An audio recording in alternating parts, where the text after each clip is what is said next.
रात के 1 बजते हैं, फोन की घंटी बजती है। 22 साल का राहुल नींद से जागता है और बड़ा खुश होकर फोन रिसीव करता है।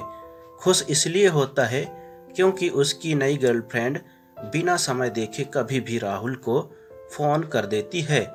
फोन की दूसरी तरफ से आवाज आती है, जन्मदिन मुबारक हो बेटा।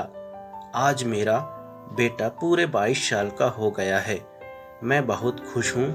माँ की आवाज़ सुनते ही राहुल के चेहरे के हाव भाव बदल जाते हैं और गुस्से में बोलता है, माँ तुझे समझ नहीं आता क्या? इतनी सी बात के लिए मेरी नींद खराब कर दी। यह बात तो तू मुझे सुबह भी बोल सकती थी। इतना कहकर राहुल फोन काट देता है। थोड़ी देर बाद फिर से फोन की घंटी बजती है।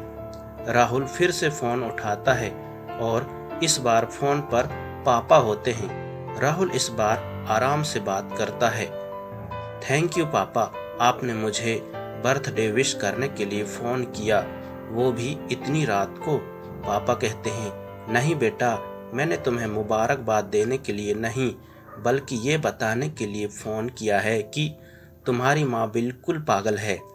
इतनी पागल है कि पिछले 1 महीने से मुझे हर दिन तेरा बर्थडे याद दिलाते आ रही है। इतनी पागल है कि तू हमसे सैकड़ों किलोमीटर दूर है, फिर भी उसने यहाँ पर खुद अपने हाथों से तेरे लिए केक बनाया है। ऊपर से ये जिद कर बैठी है कि जब तक तुझे विश नहीं कर देती तब तक न खुद खाना खाएगी न मुझे खाने देगी। राहुल सब ध्यान से सुन रहा था और उसे ये एहसास भी हो रहा था कि उसने अपनी माँ को दुख दिया है। वो बोला, नहीं पापा, माँ बिल्कुल पागल नहीं है। पापा कहते हैं, नहीं बेटा, तू अपनी माँ के पागलपन को नहीं जानता। मैं जानता हूँ, वह तो 22 साल पहले ही पागल हो गई थी। जब डॉक्टर ने उसे कहा था या तो हम बच्चे को बचा सकते हैं या बच्चे की माँ को, उसने बिना 1 सेकंड भी सोचे बच्चे को बचाने का फैसला ले लिया और मुझे भी कसम देकर उस फॉर्म पर हस्ताक्षर करने के लिए मना लिया था जिस पर लिखा था उसकी ज़िंदगी इस ऑपरेशन से खतरे में और अगर उसे कुछ होता है तो उसके जिम्मेदार डॉक्टर नहीं होंगे। अब तू ही बता, बिना तुझे देखे जो औरत तेरे लिए मरने को तैयार हो जाए उसे हम पागल नहीं कहेंगे तो क्या कहेंगे? इतना कहकर पापा ने भी फ़ोन रख दिया। राहुल ने भी अब यह महसूस किया था कि वह जो कर रहा था वो भूल नहीं, गुनाह था। हाँ, एक बार किसी इंसान को दुख दो तो कोई बात नहीं, लेकिन भगवान को दुख देना गुनाह ही होता है और माँ भगवान से कम नहीं होती। राहुल को अब पछतावा हुआ और आंखों से आंसू बहने लगे।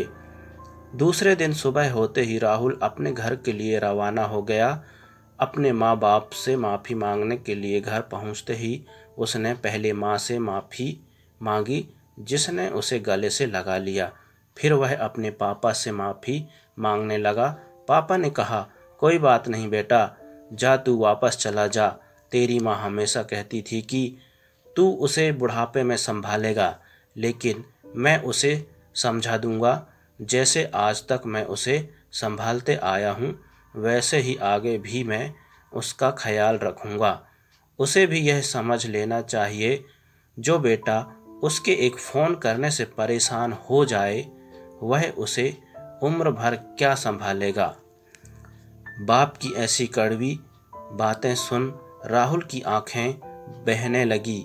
वो सर झुकाए अपने बाप के सामने चुपचाप खड़ा रहा।